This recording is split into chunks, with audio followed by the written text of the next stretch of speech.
Hi, guys. Wow, this is a nice room to be in. A room full of gals, just the way I like it. And a few very supportive dudes, too. I see you.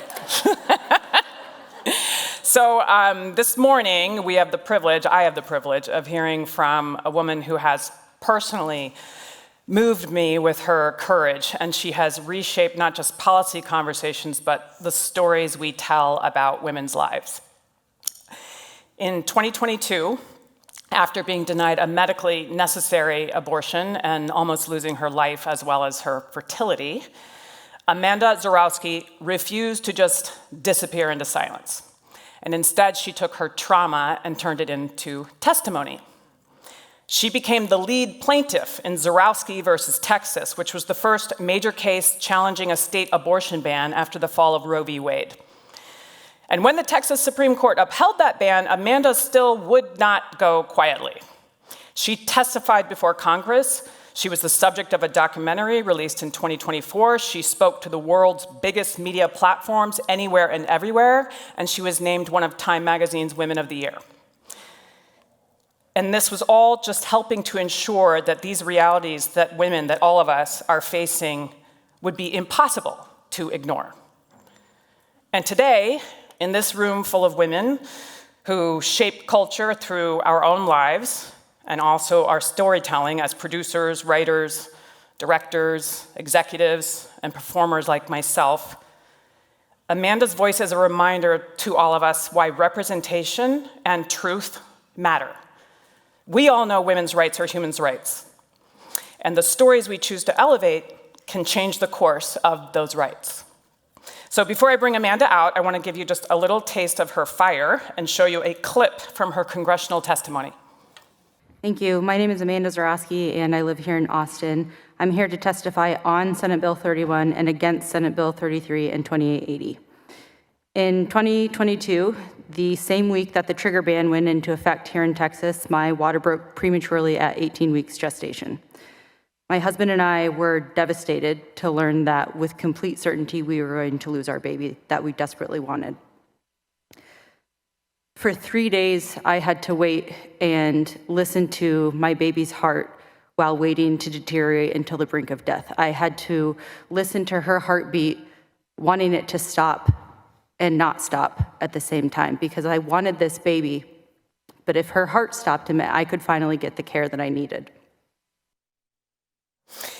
Yeah, so please join me in welcoming a woman whose courage and voice is helping reshape our narrative, everyone in here, and our future. This is Amanda Zurawski. Thank you. Thank you.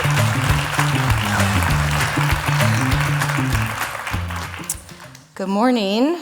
It is my great honor to be in community here with you today and to be surrounded by so many incredible, inspiring, and powerful women, and some men.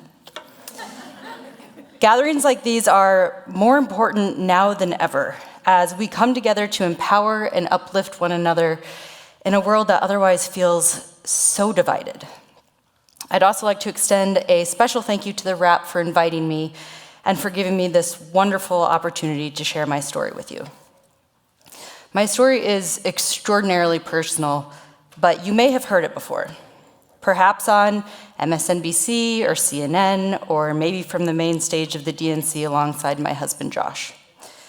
You may have heard of the lawsuit I led, along with other brave Texas women, when we sued the state of Texas after being denied medically necessary abortions. And if you've heard my story, you've heard the story of countless other women just like me who have found themselves in the same harrowing circumstances that I did. As you heard briefly, it was the spring of 2022, and Josh and I were thrilled to be expecting our first baby, a girl. Unfortunately, at 18 weeks, I suffered catastrophic complications when my cervix dilated prematurely, and there was no way to safely reverse course. So we learned with 100% certainty that we were going to lose our baby. We were devastated. But what I needed at that point was an abortion so that I could safely deliver our daughter and begin the healing process, both physically and emotionally. Unfortunately, it was a post-Roe Texas world. The near total abortion ban in my state had gone into effect the same week my water broke, so ending the pregnancy would have been considered an illegal abortion. I was told to wait until I got so sick that my life was considered in danger, which is one of the rare exceptions when a doctor can actually intervene in Texas. So for 3 days, I had to wait and endure regular monitoring of my baby's heartbeat and my own vitals, waiting to see which would plummet first. Because if her heart stopped, or if I became sick enough that my life was on the line, I would finally be worthy of care in Texas.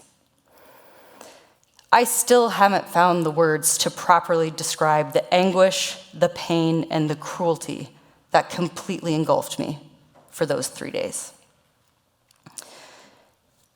3 days after the devastating diagnosis, I crashed into septic shock in a matter of minutes after a regular monitoring appointment with my doctor. In the 10-minute car ride from her office to our home, I went from physically fine to shivering uncontrollably despite the triple-digit heat that we were experiencing. My teeth chattered so hard that I couldn't answer Josh when he asked me what was going on. I quickly became delirious and confused, unable to decipher the difference between 1 and 10 when he asked me how I was feeling on a scale. By the time we got home, Josh had to physically assist me into our bed, where I piled on sweatshirts and blankets as he called the hospital.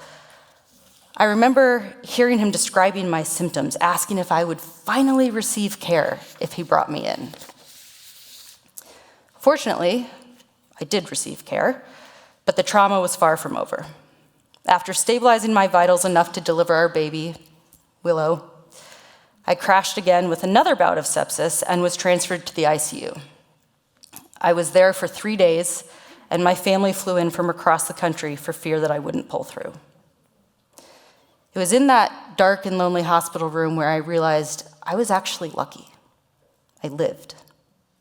Others have not been as lucky. And to think all of that pain, all of that trauma was completely preventable. None of it had to happen. In the past 3 years, the landscape for reproductive freedom has somehow only gotten worse. And tragically, my story is not unique. I am one of many women in our country whose life has been put at risk because of the anti-reproductive freedom agenda. As more and more states escalate their restrictions, women like me are left with increasingly fewer options. I know this because I've met them. From Texas to Arizona, Idaho to Georgia, women like me have been told that we're not sick enough to receive the care that we desperately need. We have been turned away from hospitals. We have been found collapsed on our bathroom floors. We have been told to flee across state lines in the hope of receiving basic reproductive care. We have been robbed of our freedom. But we have not let our stories become our identities. In fact, just 10 days after I was discharged from the hospital, I started speaking publicly about my experience. I knew speaking up was important, not only to warn other women about the dangers in states like Texas, but also to claim my story and my power. For the past 3 years, I have been using my voice to fight back and to stand up for what I believe in. And along the way, I have met countless other fearless women who are doing the same thing. What began as a quiet whisper in my hospital room has grown to a thunderous roar made up of thousands of women's voices. In one another, we have found a community where we can uplift, encourage, and empower one another. Even though sharing our heartbreak is extremely difficult, by speaking up, we refuse to be defined by anything other than our own terms. We use our voices to own our narratives, claim our stories, and demand change. This is a power every woman has. People often ask me what they can do, but I think you already know. Within each of you is a voice, perhaps now only a whisper, but with the power to become a roar. It is imperative now more than ever to use it. Use it to fight for what you believe in, to uplift those around you, and to love your neighbors regardless of your differences. We must do better to stand up for our freedoms and for one another. I always say the most important work we can do is around our kitchen tables, holding our friends and our family accountable and stubbornly refusing to stop fighting for what we believe in. I'm often asked what gives me hope and strength to continue in this fight, and today my answer would be every single one of you. In a time where the chaotic news cycle is designed to infuriate, frustrate, fatigue, and defeat us, I see a room full of power and full of lightness. I thank you so much for listening to my story and the stories of others like me, and I'll leave you with this. I will ask a favor of each of you. I will ask that each one of you find your voice and use your power to uplift one another and spread the light. Thank you.